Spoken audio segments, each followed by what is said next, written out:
Kembali lagi di podcast Biar Lega bersama saya Gilang Baskara, dan kembali lagi podcast di dalam mobil sambil berjalan. Sudah 2 minggu saya tidak bikin apa-apa.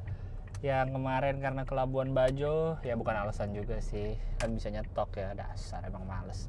Yang sebelumnya emang lagi so sibuk. Biasa kalau udah merasa so sibuk kayak ya gitulah. Ini mobil parkir gue di tengah-tengah sih.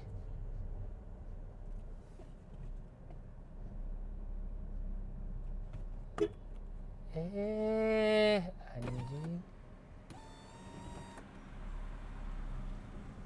Kok mahal sih parkir di tengah-tengah?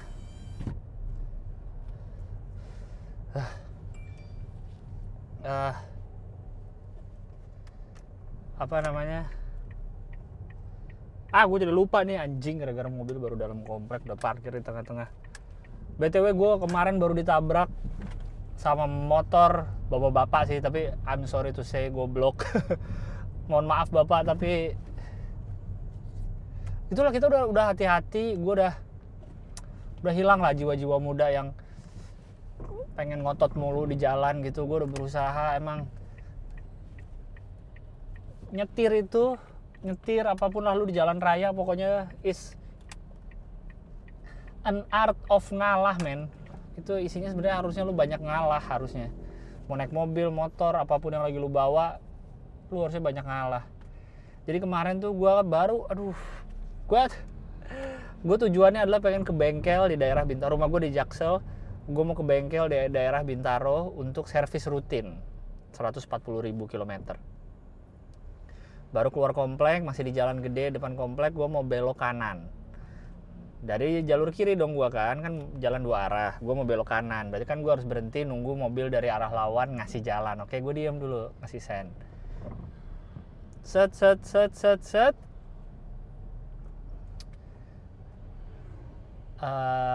Ada Avanza sudah berhenti. Ngasih jalan. Oke, saatnya mobil Gilang masuk dong. Mobil Gilang masuk, gue udah fokus. Udah tinggal belok nih, udah aman, tinggal belok. Set, tidak ada apa-apa, udah udah santai. Dari sisi kiri Avanza tersebut, biasa motor-motor yang tidak sadar kalau ada mobil Avanza sudah berhenti, berarti ada sesuatu di depannya. Lebih baik Anda ikut berhenti. Dia jalan terus, brak! Nabraklah pintu penumpang kiri. Gua kaget, ya Allah. Si bapak bibirnya agak luka di bagian kanan dan tangan kirinya sakit katanya. Ada beberapa, kan ada Pak Ogahnya tuh di pertigaan kan, ada Pak Ogahnya, ada abang ojek berhenti bantuin. Semua tentu diem, nggak ada yang nyalahin gua atau nyalahin bapaknya. Kayak mau nyalahin yang naik motor juga segan, karena bapak-bapak mau nyalahin mobil. Biasanya kan di Indonesia ini kan yang roda lebih banyak yang salah, tapi mau nyalahin gua nggak salah. Ya udah, jadi bapaknya cuma kesakitan, megangin tangan, udah dipinggirin. Bapaknya motornya juga udah diberdiriin sama warga situ, yang deket situ. Terus ya udah, gue tanyain gimana Pak, bapak mau kemana. Beliau dari Jagakarsa, rumahnya mau kerja ke daerah Diponegoro di Menteng. Ya udah, gue bilang mau nelfon ke rumah nggak. Dia bilang ada istrinya doang, jangan, kalau ditelepon takut panik. Mau telepon kantornya nggak usah, kata dia. Nggak apa-apa, ntar saya pulang aja, cuma ketemu klien kok, kata dia gitu. Ya udah aja gitu. Dia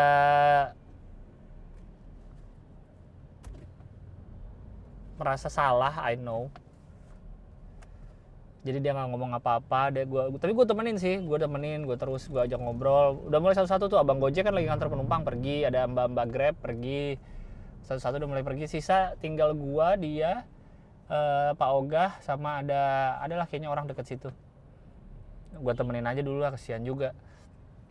Dia sempet nanya ke gue, Mas mobilnya nggak apa-apa? Gue bilang ya nggak apa-apa, mobil saya penyok Pak, cuma yang saya kan di dalam mobil, nggak apa-apa sayanya. Ya udah, terus ya udah aja gitu. Terus gue tawarin mau catat. Dia soalnya ke puskesmas nggak mau. Motor dia lumayan tuh, motornya kalau nggak salah Matic Kimco gitulah. Gue lupa, nggak terlalu merhatiin, tapi Kimco sih inget gue, bukan Matic kayak Honda gitu bukan. Bagian depannya yang tempat naruh plat nomor depan tuh hancur, plat nomornya copot.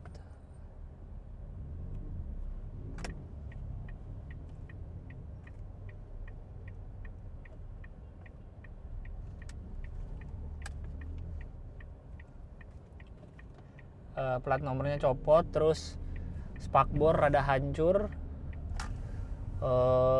Untungnya handphone gitu-gitu bapaknya ditaruh di box, dia bawa box itu di motornya jadi aman. Depannya ada apa namanya,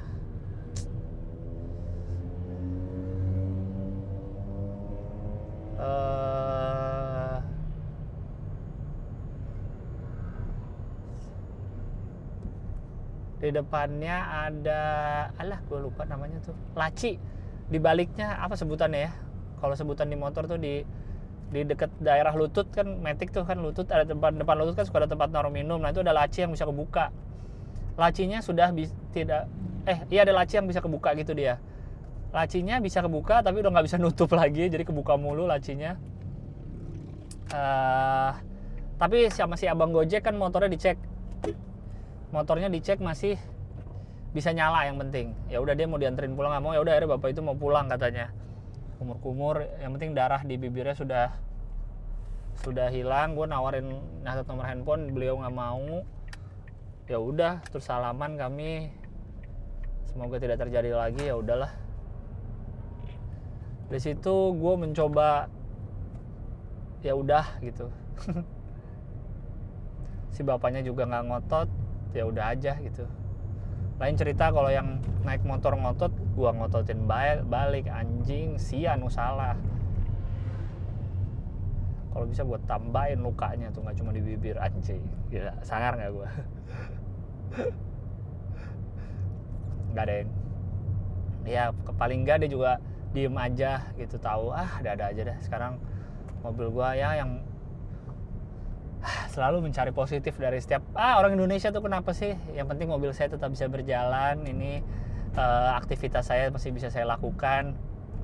Jadi ke bengkel untuk servis rutin ya, sekarang saya harus mencari bengkel body untuk beresin mobil. Ya begitulah yang terjadi.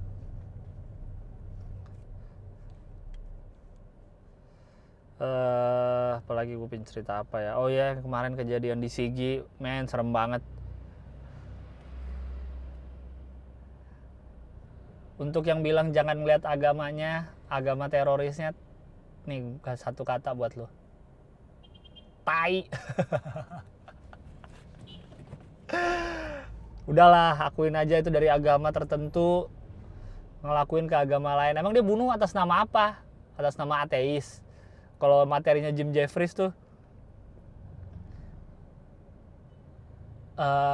nggak mungkin tuh ateis yang ngelakuin terus mereka mau teriak waktu bunuh orang apa? Atas nama nothing, bunuh orang atau ngeledakin bom. Nggak, men. Itu gereja, bukan gereja, tapi tempat yang biasa dipakai ibadah. Bahkan ada yang dicincang, ada yang dipenggal kepalanya, dibunuhnya tuh. Tempat ibadahnya dibakar, ada yang dipenggal loh kepalanya. Kenapa sih? Masalah apa sih di hidup lu? Gue yakin mereka semua beragama, baik pelaku maupun korban. Pelakunya juga beragama, gue yakin.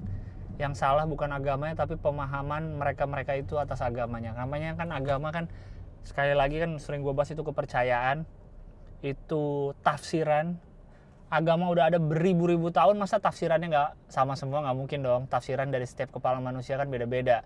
Lu ngeliat satu gambar, gua ngeliat gambar yang sama, pasti kita bisa menginterpretasikan berbeda. Jadi tai lah orang-orang kayak gitulah. Nggak peduli lu, tai. Bunuh-bunuh orang atas nama agama lah. Fuck. Gue tuh tadinya pengen cerita soal kemarin gue ke Bajo, jadi ngeliat berita Sigi tuh kayak anjing, kesel sendiri, masih ada anjing gini-gini. Aing mah udah. Aing hanya mau cerita kemarin soal ke Labuan Bajo. Lagi pandemi, liburan. Saya tidak melakukan pelanggaran hukum. Saya diperbolehkan oleh pemerintah, ya nggak? Kan orang boleh naik pesawat kan, asal rapid, ya nggak? Walaupun di pesawat dempet-dempetan, duduknya tidak dikasih jarak. Gue jadi kan selama pandemi ini udah 2 kali nih berarti naik pesawat. Yang pertama ke Jogja tuh berapa bulan lalu, bulan apa sih ke Jogja ya? Agustus kali ya. Waktu itu di pesawat masih dilengkap 1 duduknya. Kemarin ke Bajo, pesawat mah full aja kayak biasa. Nggak ada tuh yang dilengkap duduknya. Grup Lion saya kemarin naik. Batik Air ke Labuan Bajo penuh aja biasa full ya. Jadi apa gunanya rapid? Aneh emang nih suruh rapid sebelum naik pesawat tuh kayak buat nyari duit doang jadinya. Karena di pesawat, di lokasi wisata tidak, kalau kan yang penting kayaknya lebih penting 3M-nya ya nggak sih? Cuci tangan, masker, jaga jarak, itu yang jauh lebih penting ya nggak? Itunya malah biasa aja diterapkannya gitu, nggak seketat itu.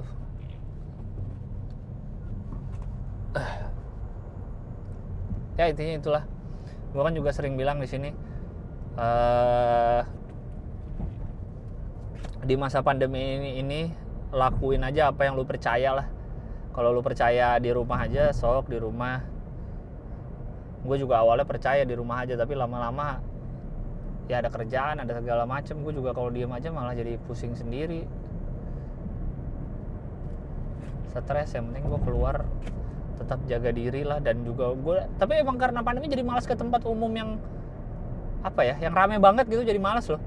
Gue ke mall udah pernah beberapa kali di masa pandemi, tapi paling cuma buat makan. Itu juga yang rame banget, males gue. Tempat makan di luar mall pun kalau yang penuh banget, aduh males. Walaupun sebelum pandemi juga kalau rame banget gue juga males sih. Cuma karena pandemi jadi semakin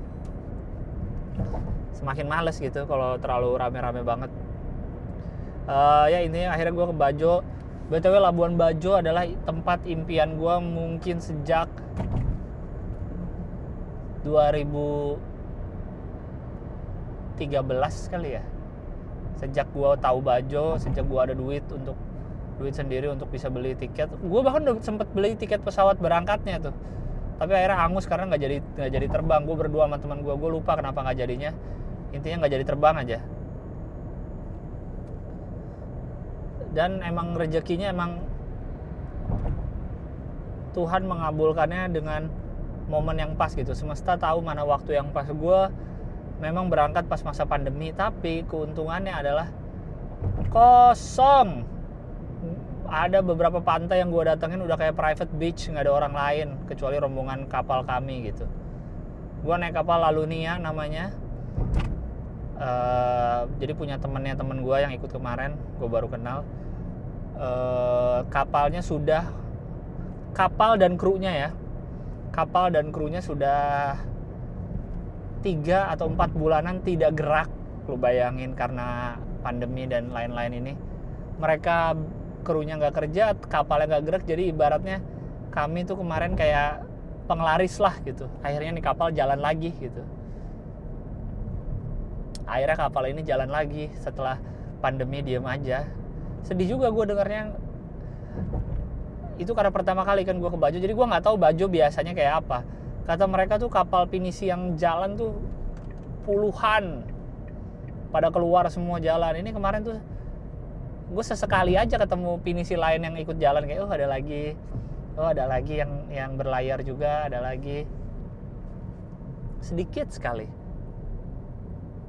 bisa dihitung jari lah berapa kali gue papasan. Sama ada kan satu spot yang parkir rame-rame di situ kapal.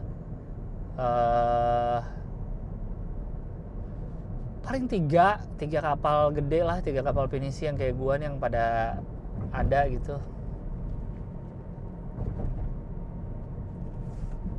Ya gitulah, emang pariwisata salah satu yang dampaknya paling berasa. Bayangin kru kapal gue tuh udah pada nggak ketemu laut gitu. Makanya si tour leader gue namanya Bang Gafur, Abdul Gafur. Beliau asli orang Pulau Komodo. Seneng banget gitu, kayak ketemu laut tuh seneng banget kata dia. Akhirnya ketemu laut lagi, akhirnya bawa tamu lagi, jalan-jalan lagi. Ada aja dah.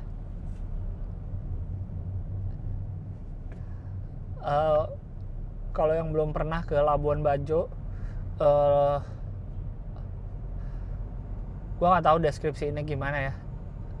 Di atas kata bagus tuh ada apa ya? Di atas kata indah, apa di atas kata indah ya? Magis kali ya. Labuan Bajo tuh menurut gue tempatnya tuh surreal, bahasa Inggrisnya surreal lah itu apa. Surreal tuh apa berarti? Nggak kayak nyata men, bagus banget.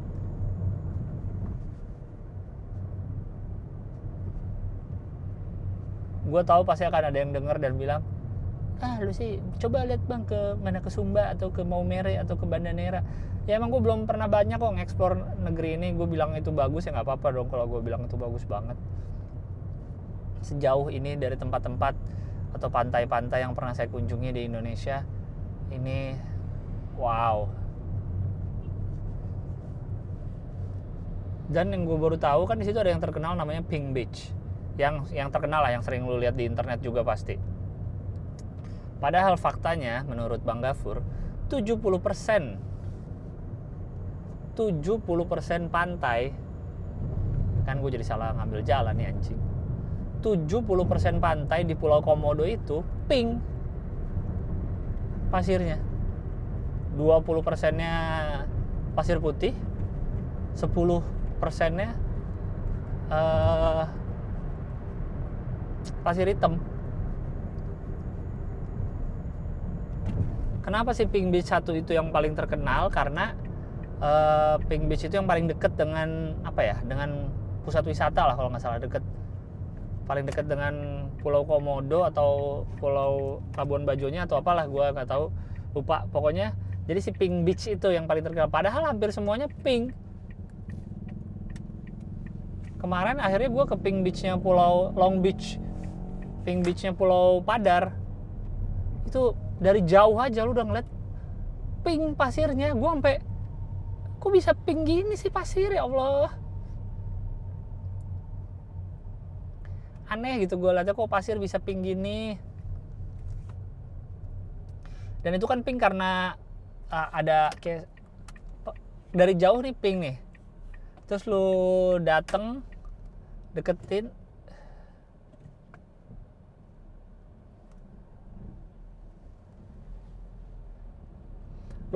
lu pegang pasirnya pink. Jadi kayak ada apa sih, karang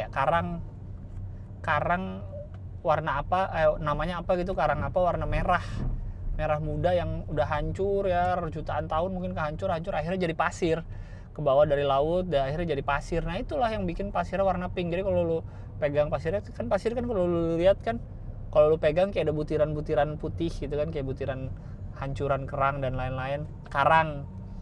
Nah itu tuh warnanya memang pink. Shit, jadi gue liat kayak anjing nih, indah banget.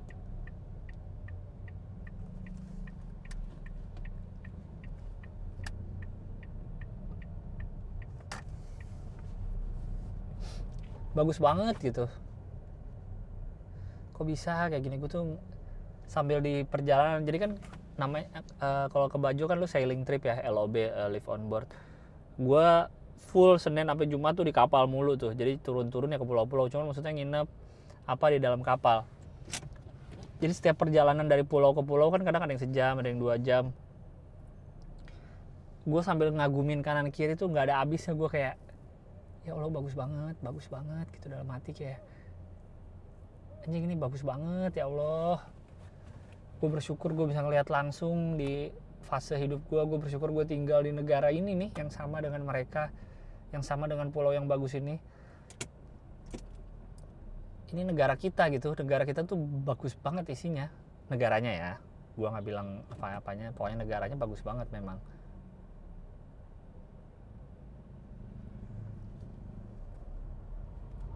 Gue nggak tahu lah, nggak ngerti gue kalau orang keluar negeri tapi nyarinya ke pantai. Gue nggak paham lah, nggak paham lu kalau keluar negeri tapi nyarinya pantai. Gue nggak ngerti deh apa yang lu cari.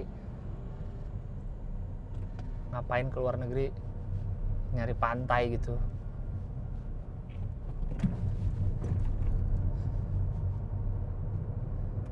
Bagus banget.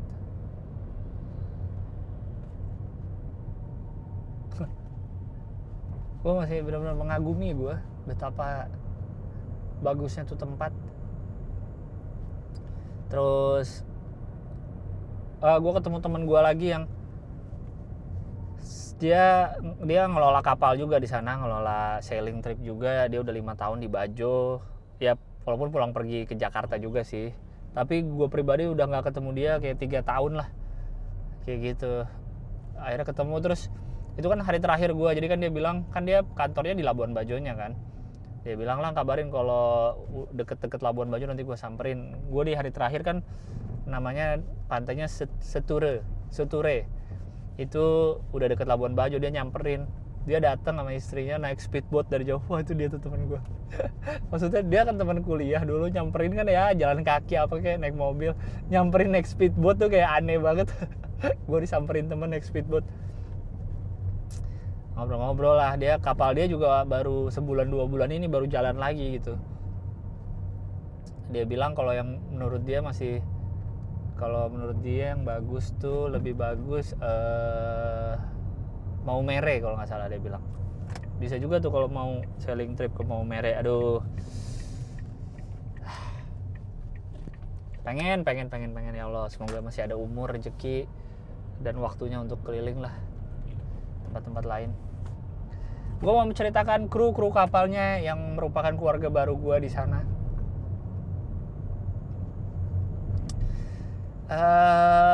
Yang pertama dari tadi Abdul Ghafur, beliau adalah orang asli Pulau Komodo, beliau tour leadernya, yang ngasih tahu kemana mana sambil cerita soal tempatnya, ngatur jadwal, ngatur rute bareng si kapten. Kaptennya itu adalah nahkoda kapal besar kami, nahkoda Lalunian, namanya Bang Kanis, Kapten Kanis. Beliau orang asli Bajawa kalau nggak salah, orang asli Bajawa. Kampung beliau adalah yang bikin Sopi terbaik. Sopi BTW adalah minuman khas sana. Kalau di Medan Anda tahu tuak, di Manado Anda tahu cap tikus, di Flores atau di NTT itu namanya Sopi. Sopi nomor 1 namanya Sopi BM. Apakah BM? Bakar menyala. Jadi itu Sopi benar-benar kalau lu tumpahin, lu bakar pakai korek, brok, kebakar tuh cairan. Itu yang nomor 1, kualitas 1. Spiritus itu aduh anjing, namanya bakar menyala. Nah, kampungnya kapten tuh penghasil Sopi nomor 1. Jadi kapten tuh kalau mau beli Sopi harus minta tolong kapten, karena kapten tahu mana Sopi yang enak, mana yang palsu. Yang palsu dalam arti sudah dicampur kebanyakan air. Kayak gitu. Lalu lanjut ada kapten kapal kecil. Jadi kan setiap kapal gede mereka menggandeng kapal kecil, speedboat. Untuk ke pulau-pulauan kita pakai speedboat, karena kapal besar kan tidak bisa terlalu dekat lautan dangkal karena akan karam. Jadi kapten kapal kecil speedboatnya adalah Bang Teddy. Bang Teddy ini favorit saya, lucu banget Bang Teddy. Bang Teddy ini orang Flores. Bang Teddy ini orang asli Flores. Beliau yang nyetir kapal kecil, walaupun semua bisa nyetir kapal speed sih, cuma beliau lah yang utama.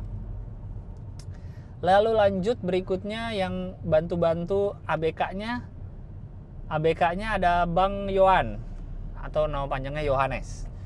Bang Yohanes ini kadang ikut kita ke darat, kalau pakai speedboat ikut bantu-bantu, ABK lah gitu, mungkin istilahnya ABK kali ya, yang di kapalnya. Ada satu lagi Bang Martin. Bang Martin juga sama tugasnya. Bang Martin lebih pendiam anaknya, beda sama Bang Yohanes. Bang Martin tuh lebih sering di kapal. Beliau jarang ikut kalau kami turun ke speedboat ke pulau-pulau, beliau jarang ikut. Beliau tuh yang ngisiin kami tumbler air minum, nyiapin piring di meja makan, kayak gitu tuh Bang Martin. Dan gua ngeliat Bang Martin sama Bang Yohanes kan mirip mukanya. Ternyata tahu belakangan kalau mereka memang kakak adik. Mereka mukanya mirip. Satu lagi ada Bang Akbar. Bang Akbar itu engineer katanya. Jadi yang tahu mesin, tahu apa soal kapal itu namanya Bang Akbar. Beliau orang Bima. Bang Akbar orang Bima. Yang terakhir paling jarang ketemu cuma hari pertama sama hari terakhir pas perpisahan.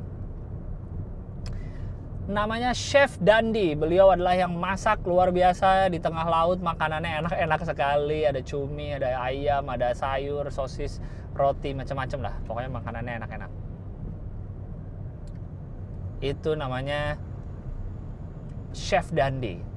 Mereka semua kalau Bang Akbar, Yohanes sama Bang Teddy tuh mereka tuh tadinya di Raja Ampat. Jadi tuh kalau Bang Teddy tuh bolak-balik aja 6 bulan di sini, 6 bulan Raja Ampat.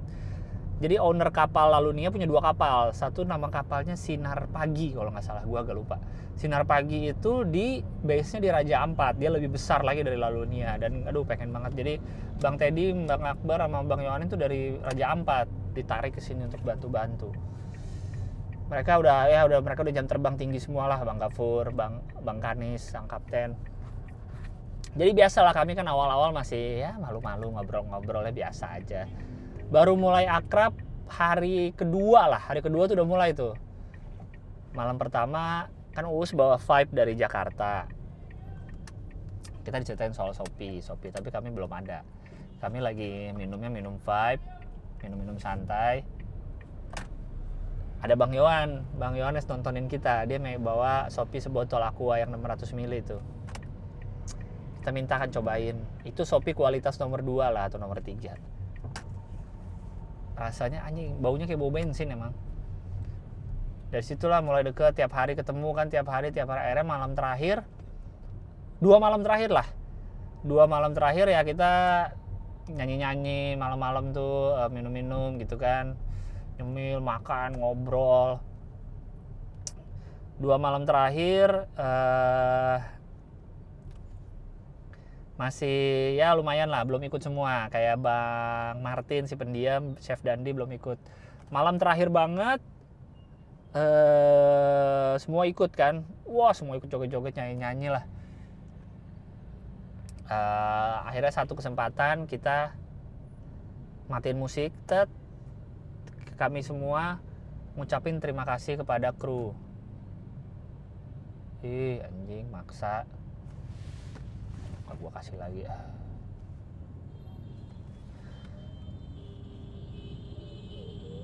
Malam terakhir langsung nggak gerak. Aduh, btw ini kan gue jalan ke gym seperti biasa. Kayaknya gue sering banget lagi podcast, lagi OTW ke gym ya, melewati pasar Kebayoran Lama yang no rules man. Ini udah kayak di mana nih, pokoknya tidak ada peraturan di sini, nyerah semua. Aparat juga nyerah ngatur lalu lintas di sini kayaknya. BTW apa tadi gue ngomong, terus kita ucapin terima kasih kepada semua kan. Ini malam terakhir bikin gue cukup terharu sih. Jadi kita bilang terima kasih buat semuanya, bla bla bla bla bla bla. Bang Gafur bilang dia udah 8 tahun lah bawa tamu gini-gini, belum pernah sekalipun dalam tanda petik party lah kita. Nggak party juga sih, dalam tanda petik nongkrong bareng seluruh kru dan tamu kayak kami kemarin itu.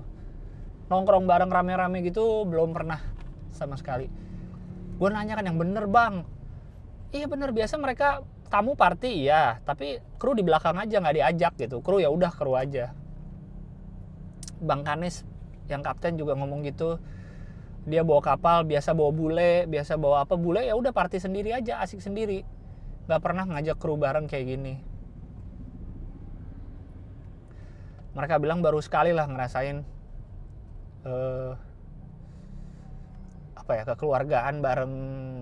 kekeluargaan bareng tamu gitu, yang segininya gitu.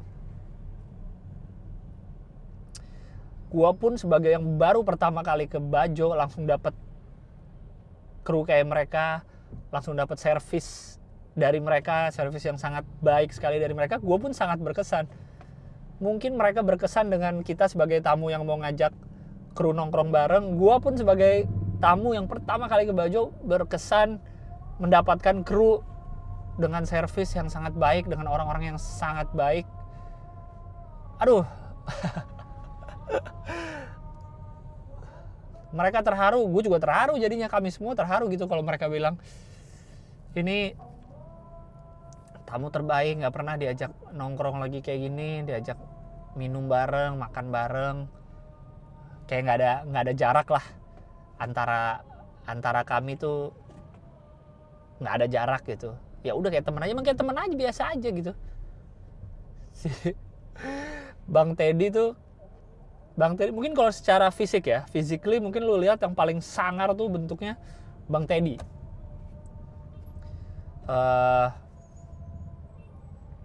Bang Gafur tapi hobinya adalah bikin Bang Teddy ketawa. Karena emang Bang Teddy sangar doang bentuknya, tapi hatinya mah lucu banget gitu. Dianya suka ngelawak, dia juga suka ketawa. Apalagi kalau udah minum, kalau udah ketawa gue juga ikut ketawa. Pernah satu kali udah snorkeling hari terakhir kalau nggak salah, 2 hari terakhir lah, tapi snorkeling terakhir kita gitu. Biasanya Bang Teddy kan nganter doang pakai perahu. Ini Bang Teddy ikut snorkeling gitu untuk pertama kalinya. Beliau nyelam kan, ke bawah.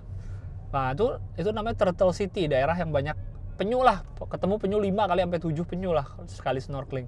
Si Bang Gafur udah, jadi kan kalau kita lagi di snorkeling, lagi di permukaan, Bang Gafur ngasih tahu kan, tuh di kanan ada penyu. Kita nunduk, mana penyu? Itu ada penyu, situ ada hiu, itu ada apa? Bilanglah satu waktu dia, ada ikan putih. Ada ikan putih. Nengok dong kita ke bawah, ada apa? Ada ikan putih. Ternyata Bang Teddy lagi nyelam. Ih putih, si putih bener, orang Flores putih banget. Dibilangnya ikan putih, anjing. Udah gitu karena Bang Teddy nyelam tanpa fin, apa namanya, nggak pakai sepatu katak gitu, nggak pakai fin. Jadi kan telapak kakinya kan kelihatan ke atas, dan telapak kakinya kan memang putih. Jadi itulah ikan putih. Ada ikan putih. Aduh anjing. Ikan putih sisiknya hitam. Aduh lucu banget men. Gua dan teman-teman gua kan kemarin yang gua kenal kan cuma Uus, Tika sama Sarul editornya. Sisanya gua baru kenal di situ, teman-teman yang sekapal. Kami semua sepakat sih, kalaupun akan ke Labuan Bajo lagi atau kemana lah sailing yang daerah-daerah situ, kapal boleh kapal manapun lah. Tapi krunya kalau bisa mereka lagi sih semua. Aduh, malam terakhir tuh seru banget sih. Ntar kalau kalian mau ngeliat tampang-tampang mereka kayak apa, ntar gue upload fotonya di Instagram. Memang akan gue upload foto mereka, foto gue bareng mereka. Senang banget gue. Dan malam terakhir kan minum Shopee lagi kan. Itu minum Shopee kualitas 2 sama kualitas 2 lah, kualitas 3 lah. Nggak ada yang bakar menyala tuh, gue belum pernah nyobain. Kayaknya yang kualitas 2 aja baunya udah gitu, apalagi yang bakar menyala ya. Gue lupa lah, tapi gue merasa gue dipuji kuat minum. Pujian itu datang dari orang timur sih udah valid lah. Gue nggak perlu pengakuan dari siapapun lagi gitu. Udah valid udah. Kalau dari mereka. Aduh.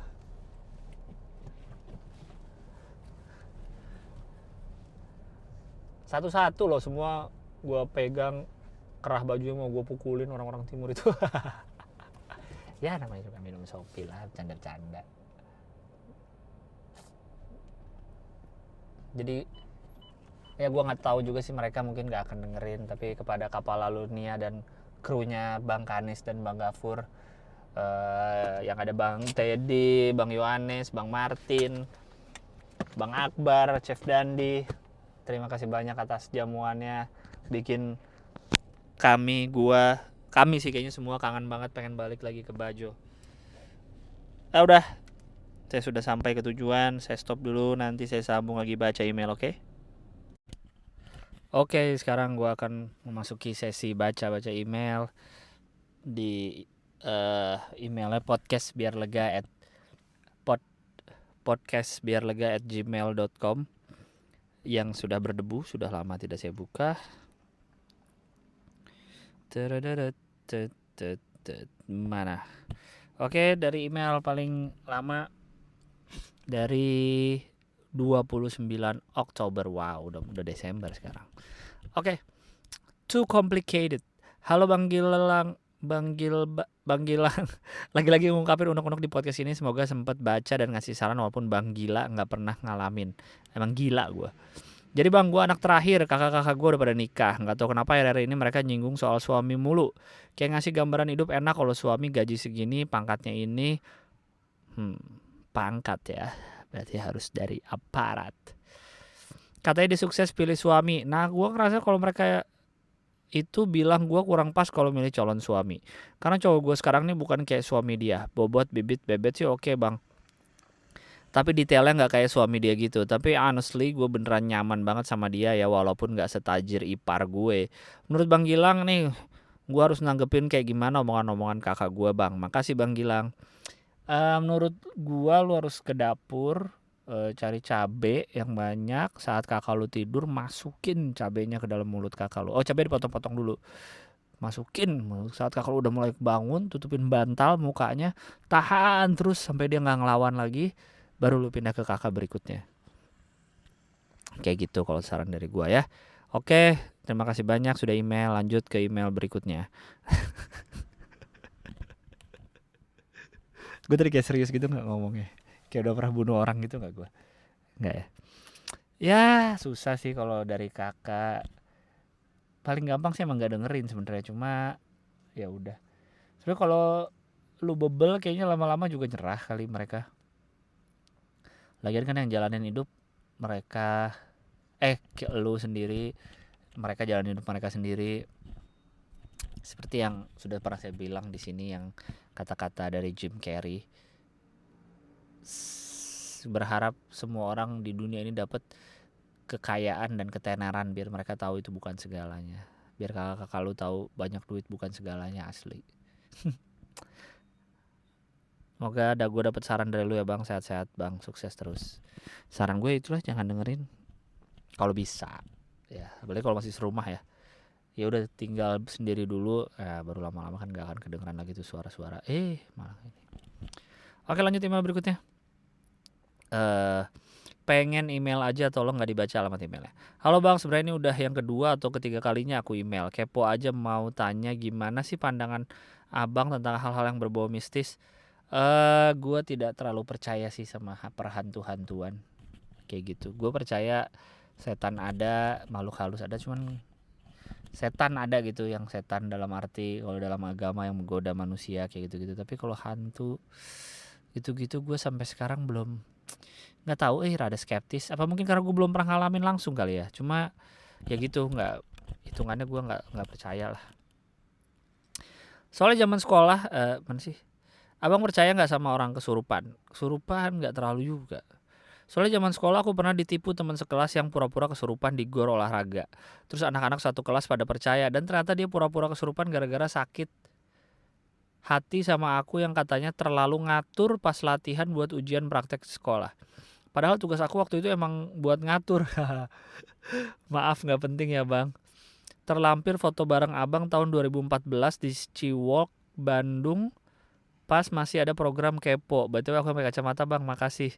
Semoga sehat selalu ya Allah. Oh, program kepo yang sama Kemal ya? Atau sama G waktu itu gua. Anjing, gua kurus banget.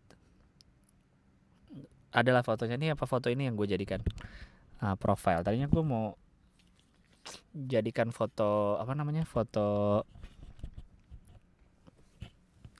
apa sih tadi gue pengen ngomong? Foto di Labuan Bajo buat jadi profile cover, tapi ini menarik juga nih apa ini yang jadiin cover. Bahkan baju yang gue pakai ini udah nggak ada sekarang, bajunya nggak tahu kemana. Kalau saya pikir-pikir, ya itulah. Oke, terima kasih banyak atas emailnya dan atas fotonya. 2014 ya, wow.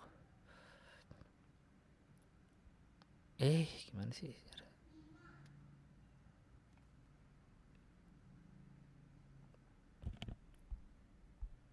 Lanjut. Di rumah aja. Hai Kak, kenalin aku Dea. Aku kuliah di Jogja dan tinggal bersama eyang aku. Selama 8 bulan ini sejak corona, aku nggak dibolehin untuk keluar rumah dan nggak dibolehin. Nggak dibolehin pulang ke kota asal aku, dalam kurung rumah ortu, karena dengan alasan di Jogja aja sekalian nemenin eyang katanya. Aku keluar rumah cuma untuk belanja bulanan. Selain itu aku di rumah aja dengan kegiatan kuliah. Jujur aku anaknya suka main dan nggak bisa kalau diam di rumah aja. Tapi keadaan yang memaksa aku untuk di rumah aja ini buat aku sedikit penat. Aku kangen orang tua, kangen pengen main sama temen. Kalau lihat temen keluar pasti rasanya pengen ikut. 8 bulan full di rumah aja, kalau dilihat ke belakang keren juga ya aku. WK. Pesan untuk semua pendengar, gak usah keluar rumah kalau gak penting-penting banget. Dari aku yang kangen ortu dan pengen main.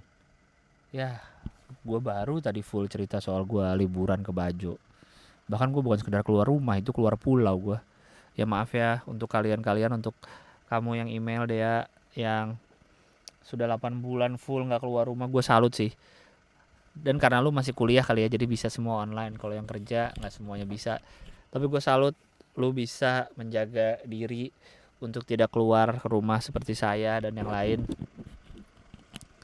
Mantap lah. Terima kasih, semoga Kak Gilang sehat, sukses dan bahagia selalu, amin. Doanya semoga balik untuk dirimu juga. Lanjut. Impian stand up comedy. Assalamualaikum Bang Gilang. Waalaikumsalam. Saya salah satu yang ikutin podcast Biar Lega dari episode pertama sampai yang terakhir. Mau cerita juga Bang, biar lega, maaf sebelumnya kalau panjang. Pada saat Bang Gilbas memberi statement yang intinya lebih baik nyesel karena nyoba daripada nyesel tidak mencoba, hal itulah yang menurut saya cukup berkaitan dengan apa yang saya jalani, yaitu keputusan saya coba ikutan stand up comedy. Saya pertama kali tahu stand up itu pas SMA kelas 10, nonton di Metro waktu penampilan Bang Muhatli Aco tahun 2012 kayaknya. Dari situ saya cari komunitas, terus ketemulah stand up Indo BJM. BJM tuh Banjarmasin ya. Saya nyoba tuh open mic mereka yang keempat di Banjarbaru. Serta ditonton sampai 100.000 orang lebih. Kayaknya karena baru ada hiburan stand up. 100.000 orang? 100 orang kali. Lu yang nonton 100.000 orang, satu stadion loh itu. Masa open mic di stadion? Mana tadi? Saya coba ikut open mic itu karena tentu merasa diri ini sangat lucu. Ternyata pas saat penampilan saya gugup parah, banyak heckling dari penonton. Tampil kayaknya cuma 3 menit, tapi itu 3 menit terlama di hidup saya. Dan sampai-sampai membuat itu jadi trauma ke saya untuk public speaking Bang. Dari keputusan itu kadang saya mikir apa bener ya keputusan saya ikut stand up ini oke, tapi seenggaknya sekarang saya tahu dengan pengalaman itu, saya sadar bahwa jangan merasa sok lucu dibanding orang lain. Betul sekali. Peraturan dari stand up pertama adalah don't try to be funny. Walaupun aneh tapi emang gitu. Kalau mindset lu ke atas panggung udah aku akan ngelawak, aku akan bikin orang ketawa, insya Allah kamu tidak lucu sepanjang set. Itu yang terjadi menurut pengalaman saya. Oke. Seiring berjalannya waktu saya tetap ikut-ikut kumpul sama komunitas kalau ada sharing-sharing dan sebagainya. Belum mau ikut open mic karena masih takut dan tiap ngumpul pun pulang lebih dulu karena masih anak SMA. Sekitar 1 tahun kemudian saya beranikan diri open mic, ternyata masih belum lucu. Di open mic berikutnya baru saya dapat ketawa Bang. Akhirnya saya punya materi 5 menit yang cukup oke, sehingga ada satu acara Babe ke Banjarmasin saya terpilih jadi openernya. Nah dari situ saya punya keinginan yang kuat, yaitu ingin tampil di stand up night komunitas. Tapi ternyata materi saya mentok dan lulus SMA saya masuk STAN. Oh pindah Jakarta berarti ya. Masuk STAN saya nggak nemu komunitas stand up. Adanya stand up Indo BTS Bintaro Tangerang Serpong, tapi udah bubar sekarang. Tapi lumayan jauh open mic-nya. Pas saya lulus 2017 dan jadi CPNS yang lagi training di kantor pusat, ternyata ada anak-anak STAN bikin komunitas stand up namanya Trial Balance _SC. Saya ikutlah komunitasnya, ternyata anak-anaknya oke-oke pas stand up. Keinginan saya pengen tampil di stand up night muncul lagi nih. Akhirnya mereka ngadain acara show di kampus namanya IPK, Indeks Prestasi Komedi. Yang seharusnya saya bisa ikut, ternyata nggak bisa lagi karena ada diklat untuk pegawai baru. Padahal itu show yang paling saya tunggu, terus pas lihat suasananya bikin iri saya Bang. Dan setelah itu Oktober 2018 saya penempatan di Mamuju. Ternyata di Mamuju komunitas stand up daerahnya lagi mati. Nah tahun 2019 stand up Indo Kemenku terbentuk dan karena pandemi ini mereka open mic di Zoom. Akhirnya saya ikutan. Keinginan saya untuk tampil di stand up pun muncul kembali Bang, apalagi semenjak di Mamuju lumayan dapat materi banyak. Nah mungkin itu aja Bang cerita dari saya. Doakan ya Bang bisa tampil di stand up night. Terima kasih sudah membaca. Ini menurut gue contoh yang bagus, lu tidak ngoyo gitu, maksudnya lu berkarir di luar stand up tetap, tapi nyoba-nyoba stand up juga nggak ketinggalan gitu. Karena menurut gue yang gini-gini yang materi jadi lebih banyak, lu jadi ketemu banyak orang non stand up, berada di lingkungan non stand up lebih banyak. Jadi saat lu masuk ke lingkungan stand up, lu udah banyak punya cerita baru, udah banyak punya ide-ide baru untuk lu keluarin di stand upnya gitu. Jadi kepada yang lagi mau belajar stand up, hidup itu tidak melulu tentang stand up. Jadi bergaulah dengan orang-orang sebanyak-banyaknya. Jangan nongkrong sama komik lagi. Otak lu isinya materi doang.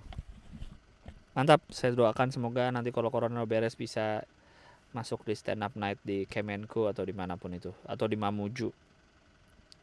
Mamuju itu tepatnya di mana ya? Sulawesi bukan sih? Maaf ya, saya geografi agak busuk nih. Mamuju adalah ibu kota provinsi Sulawesi Barat. Kabupaten. Sebuah kabupaten dan merupakan ibu kota. Mamuju ibu kota ya?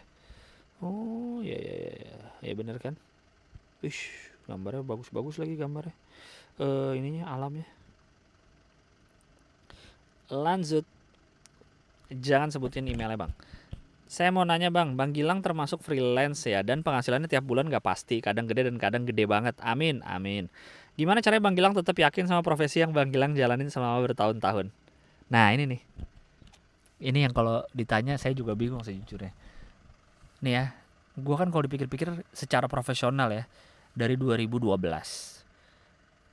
Dan gue belum pernah merasakan kerja kantoran. Jadi mungkin bisa dijadiin patokan, mungkin juga enggak, karena gue belum pernah ngerasain kantoran ya. Jadi gue bukan orang yang resign dari pekerjaan, dari gaji tetap ke gaji tidak tetap. Ya walaupun gue kuliah nggak lulus, hitunglah gue beres kuliah 2011 ya, secara normal. 2012 gue udah nyobain stand up dan akhirnya berkarir secara profesional semenjak Suci.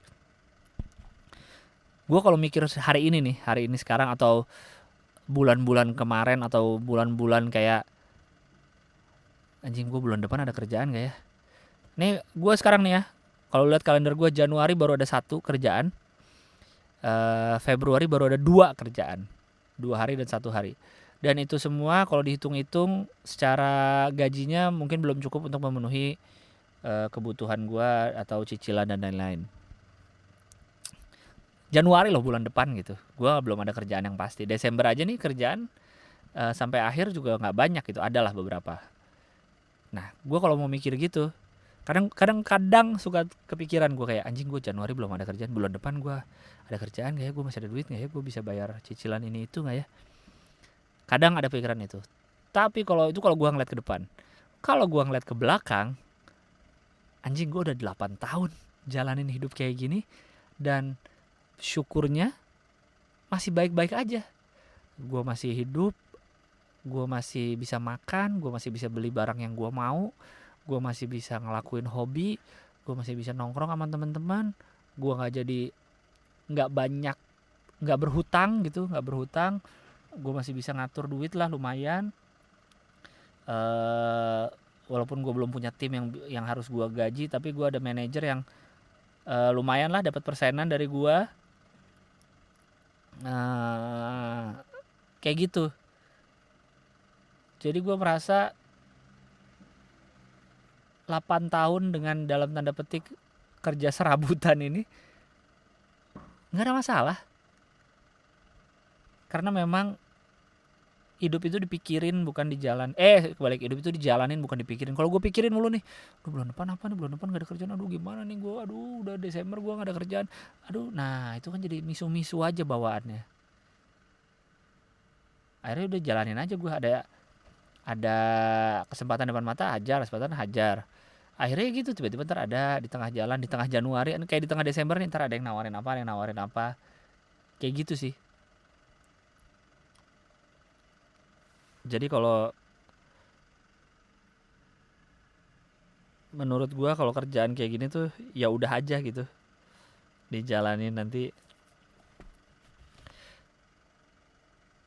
tahu-tahu ada aja. Anjing, dia baru pertanyaan pertama, padahal dia belum tentu nanya kemana. Oh iya, tadi dia nanya soal yakin ya. Ya itu. Jadi gue nggak tahu kalau lu bilang yakin, nggak tahu sih. Tapi gue yang penting gue happy banget ngejalaninnya selama ini. Yang penting happynya sih. Alhamdulillah gue bisa happy dan tercukupi, dua-duanya tercukupi lahir dan batin. Celah.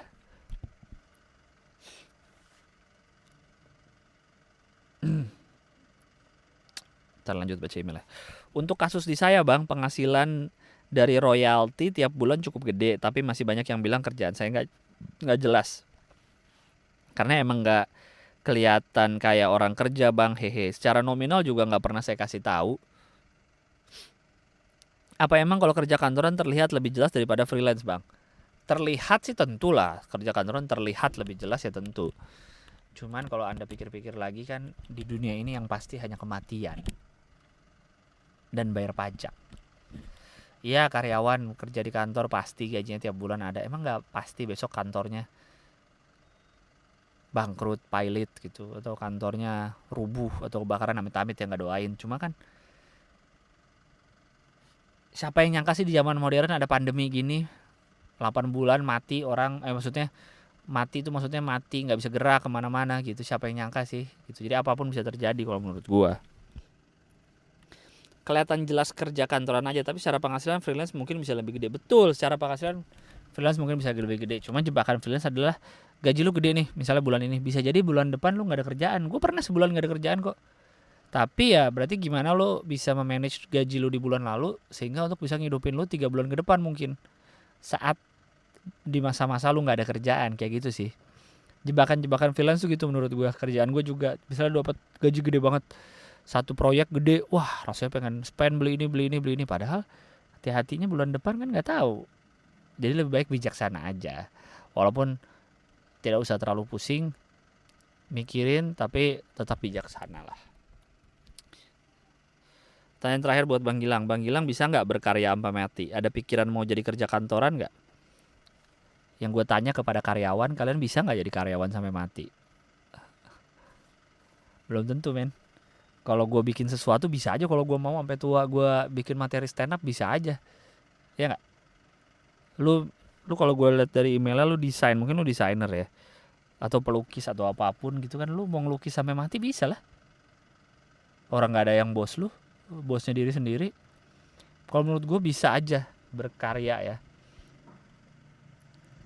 sampai mati. Karena kalau lu misalkan kalau lu bandingin sama karyawan nih ya, karyawan kan ada pensiunnya di kantor, ada umur pensiun. PNS ada umur pensiun.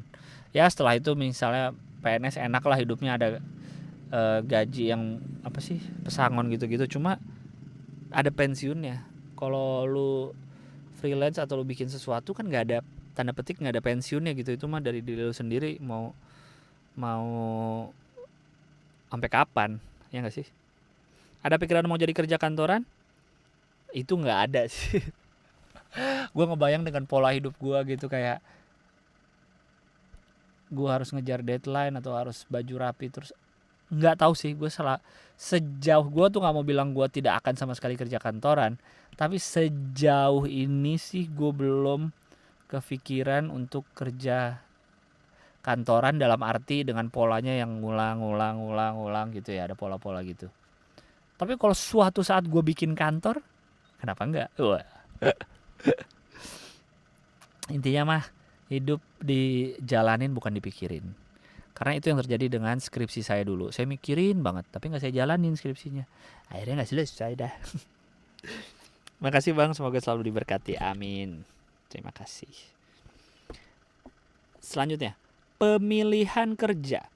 Halo Mas, aku mau cerita dan minta pendapat Mas Gilang. Aku lulusan sarjana tahun ini dan aku tinggal di daerah Magelang. Mending kerja di dekat rumah dan ortu dengan UMK sekitar 1,8 dan maksimal pendapatan buat fresh graduate 3,5-an yang cukup buat hidup di Magelang, tapi jenjang karir yang bisa dicapai nggak sebagus di kota besar dan lapangan kerja nggak seluas di kota besar. Paling pol ya dapet tuh 8-9 juta kalau udah senior. Oke, itu kalau di Magelang ya, di kotamu ya, 3,5 juta, maksimal 8,9, UMK 1,8. Atau mendingan kerja di Surabaya, Bandung, atau Jabodetabek yang menawarkan gaji besar dan jenjang karir bagus, tapi jauh dari rumah atau ortu.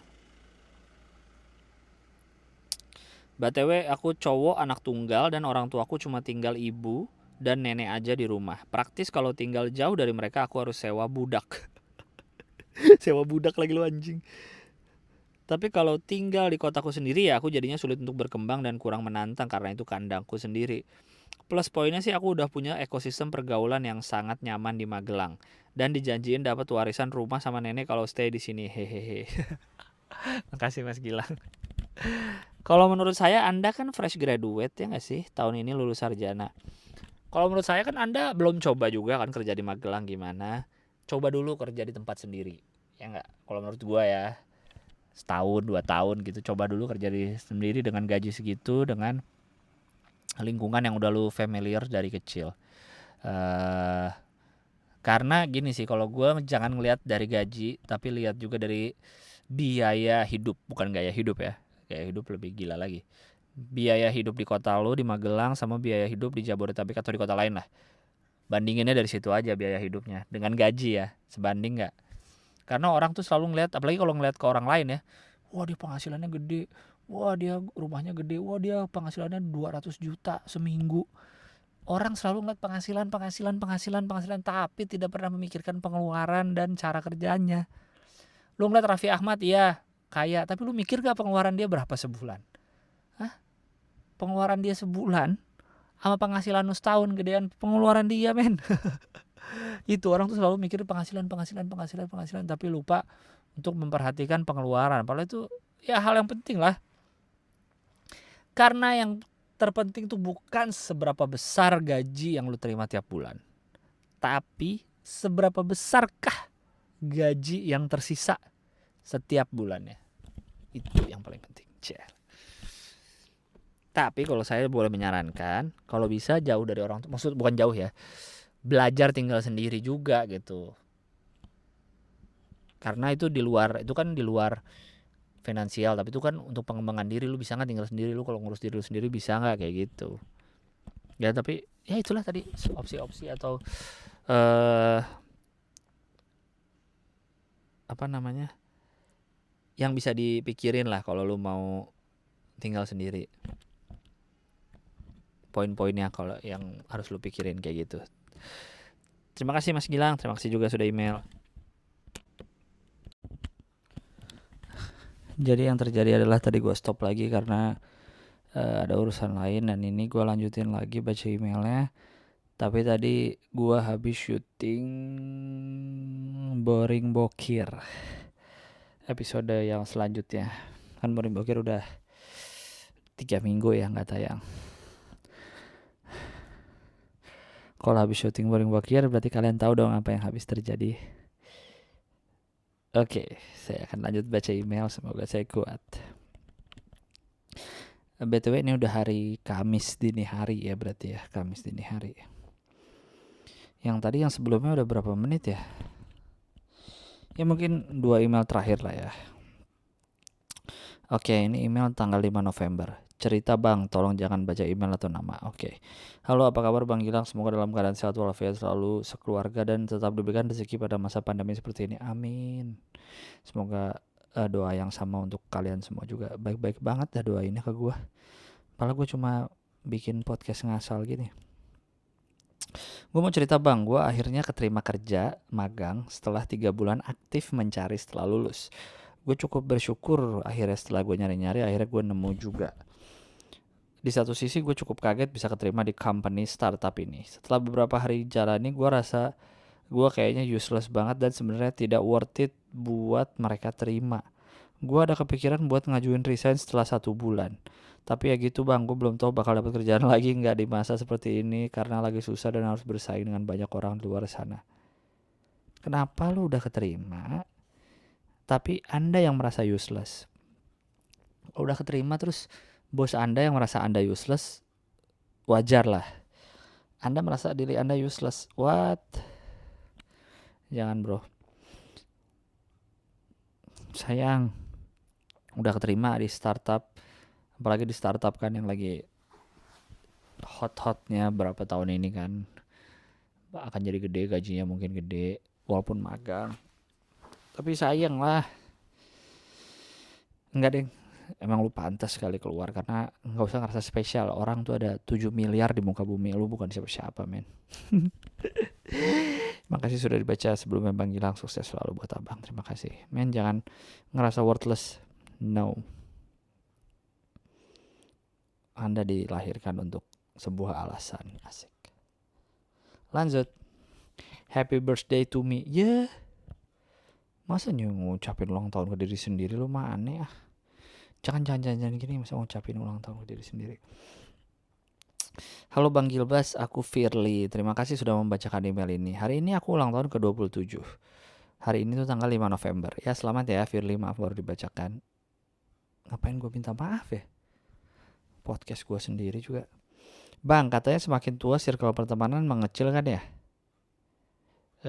Lebih tepatnya bukan mengecil, tapi menurut gue lu udah tahu mana temen yang menurut tuh memang temen gitu. Lu bisa membedakan mana sahabat, temen, dan acquaintance.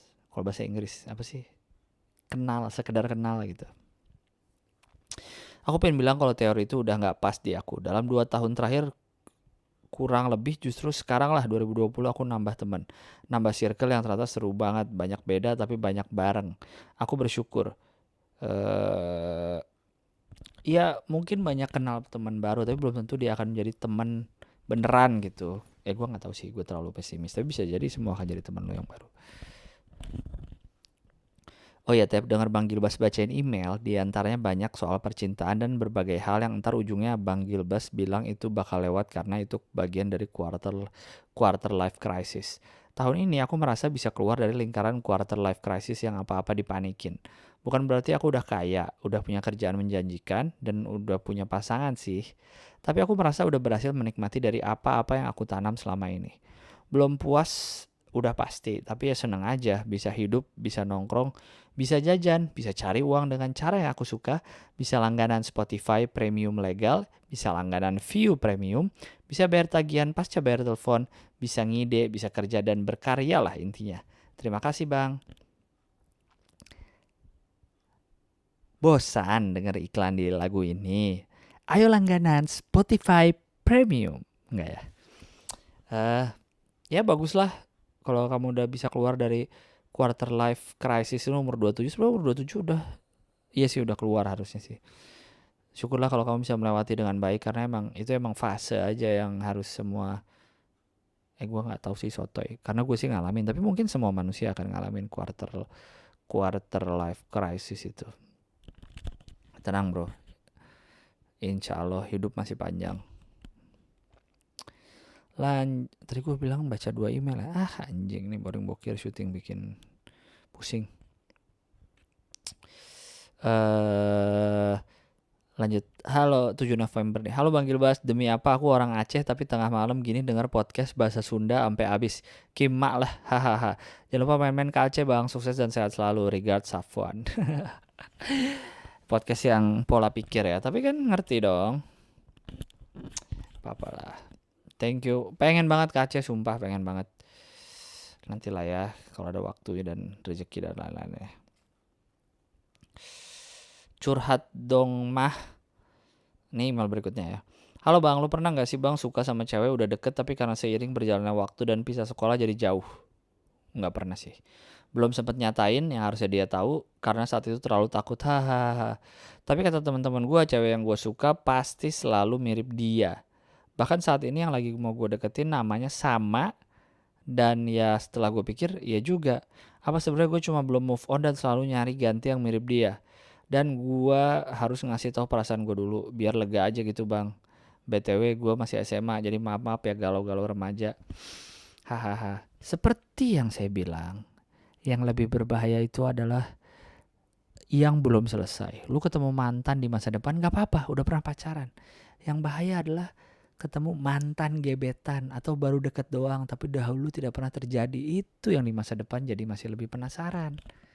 Jadi mungkin bisa jadi karena Anda waktu itu cuma deketin doang terus pisah sekolah, jadinya masih penasaran sehingga secara alam bawah sadar yang Anda deketi itu yang mirip-mirip sama beliau yang sudah lewat itu. Jadi lebih baik selesaikan yang belum terselesaikan ya, daripada menjadi beban pikiran di masa depan. Gila gue bijak banget parah. Udah, baca email lagi gak? Apa udah? Coba gue lihat dulu email berikutnya.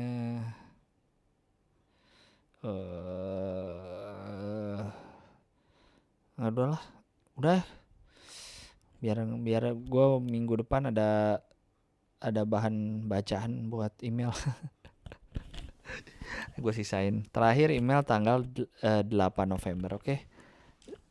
Terima kasih banyak yang sudah, karena tadi udah pada ngasih Spotify Rap. Terima kasih banyak yang sudah dengerin podcast biar lega. Terima kasih yang rekor, tadi gue cek ada yang dengerin 16 episode dalam sehari. Anjing, berarti kurang lebih 16 jam dia habiskan. Kan kurang lebih sejam kan podcast biar lega. Anjing, lu gak ada gawe mana teh. Thank you tapi mana gawe. Sorry. Ada lagi yang rekor total dalam setahun ini dia dengerin podcast biar lega 5 ribuan menit. atau 94 jam. Anjing, goblok marane teh.